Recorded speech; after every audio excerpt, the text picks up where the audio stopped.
time is finally here, but in a solid 8 hours, I will be hopping on a plane and heading home.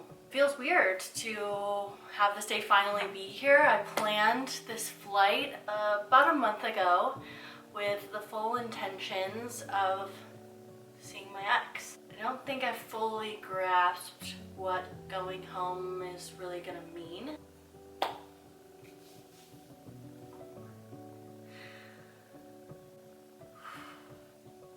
I'm looking forward to being home a little bit more.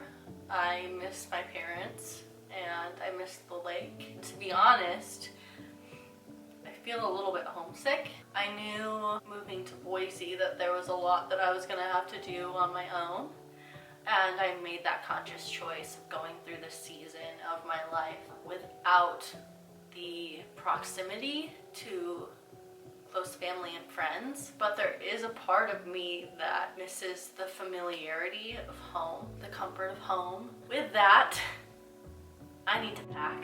2023 has been one of the worst years of my life.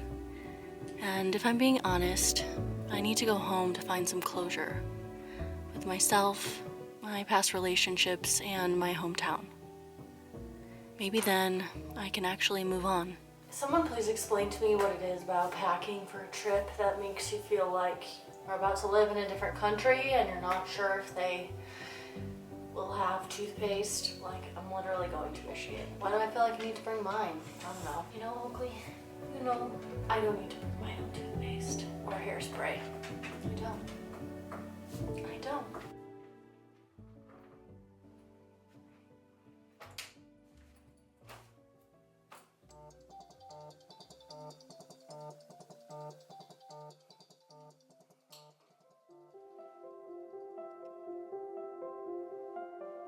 If you're anything like me, you envisioned your life going a certain way. And when that vision doesn't line up, there can be a certain grief that comes with it. Grieving what was and what could have been. The life you thought or hoped you'd have forever suddenly vanished into thin air. And what we're left with are those small pieces in our heart. Memories that cut like a knife. Reminders of all that we had and all that we've lost.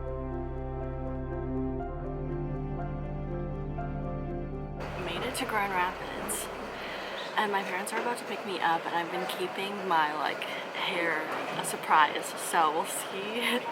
I'm gonna try to get their initial reaction to seeing me for the first time, but it's highly likely that it's just gonna be tears all around. But I'm about to enter in where they pick me up, so I'm excited to see them.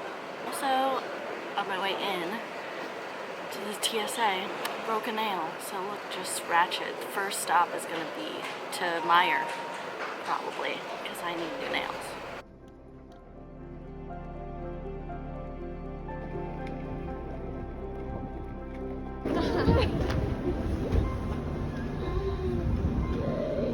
I'm here. There's literally only one place I need to go. I have my eyes dead set on going to the lake.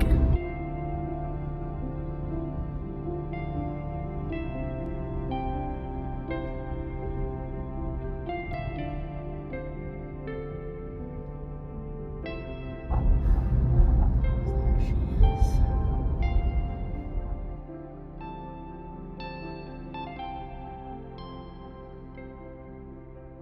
Once I got into Michigan, I knew the only thing that I wanted to do, and the first place that I really wanted to go was to the lake.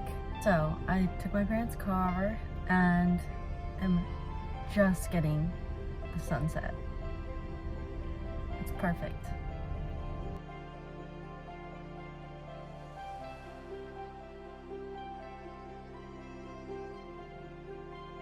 I'm no stranger to loss.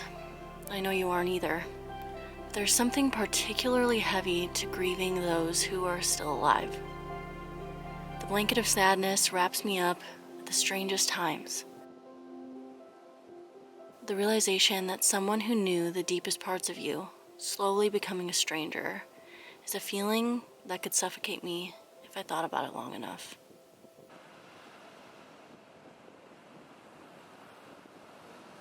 I only wanted to give myself a few minutes to like catch the sunset.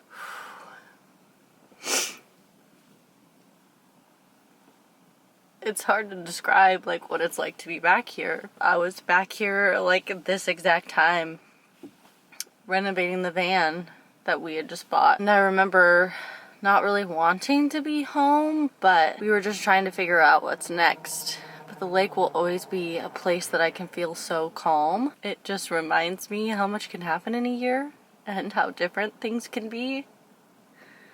And I just have so many good memories of us at the lake. And I just miss the lake so much. So it's just a mixture of things.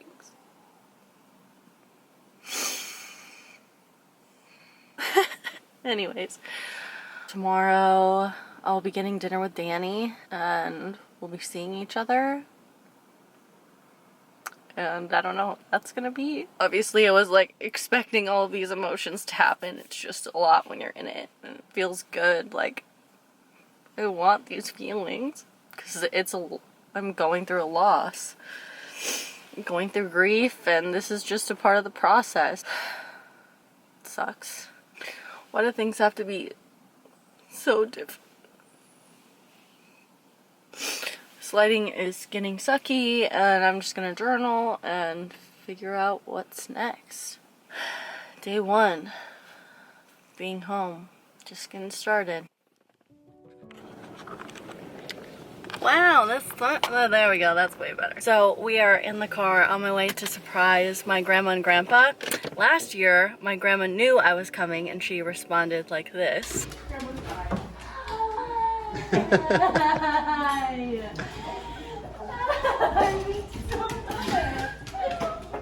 And now she does not know that I'm coming, so I'm very interested to see what her surprise face is. We're here for it. We're excited. I'm excited to see Grandma. Let's go.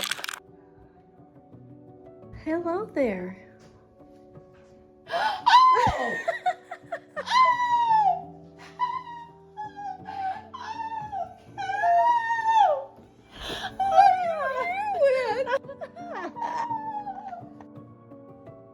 Being home with my loved ones and being taken care of has been just what I needed to make this process easier.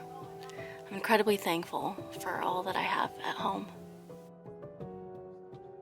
Okay, so there has been a slight change of plans with whatever I had anticipated happening in Michigan.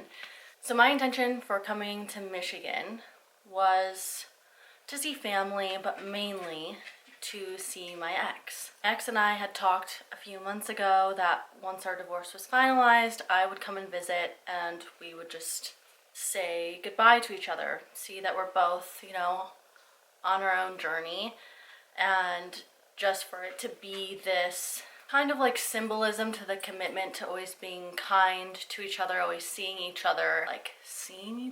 In my heart, the intention just was that even though our relationship ended, we see each other as people. We realize that we made it through this process and we can move on with our lives. So yesterday, when I got into town, my ex texted me and said he did not feel ready to see me and that he wasn't sure that meeting in person would be a good idea, which I do understand. Needless to say, not meeting up and telling me last minute was a little discouraging. I would not have planned a flight back to Michigan so soon if I knew he wasn't ready to meet up. When I called a friend last night to help me process through it, she said, "You're just going to have to get what you were hoping to get in other ways. Yeah, there's just going to be other things that I'm going to have to do since we can no longer meet up and have a conversation." With that being said, I am going to head to the lake and go to a few other places and kind of explore these beautiful parts of my hometown while I'm here. We will just pivot and figure it out along the way. Not being able to find what I needed in these moments back home was a bit disorienting. I'll be honest when I say that quick transitions aren't easy for me, especially dealing with this news, but as I continue to grow, I've been able to take what comes my way and work with it. So I went to a brewery that my ex and I frequented and started writing about everything. My fears, my frustrations, about the heartbreak and moving on, about what being in love looks like to me now. And then I got a call, one I was thankful to get. Closure in a way that was best for everyone.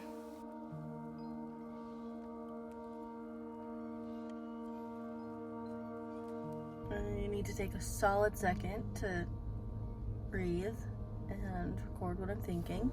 So, Danny did agree to meet with me. I'm about to see him in like 5 minutes. I don't want to have any like expectations for what this is gonna like look like, so just need to let whatever happens happen and be good with what is. I'm just gonna keep my heart open to whatever I'm feeling about seeing him, and we will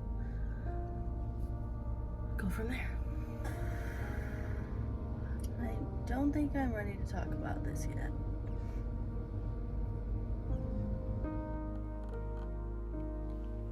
I'm leaving today to go back to Boise, and I just wanted to come to the lake one last time to say goodbye. I guess just saying goodbye to a lot of things.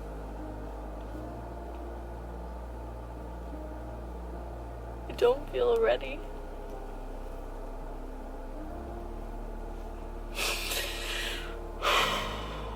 It's hard to even explain what I'm feeling. I have so many good memories here, and I don't want them to be ruined or to feel any sort of way about this place.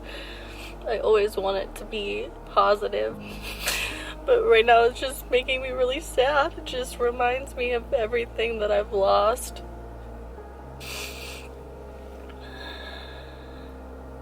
Time is a beautiful and brutal thing.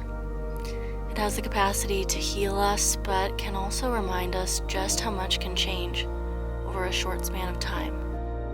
Time also has a way of shaping us, if we choose to remain open to it.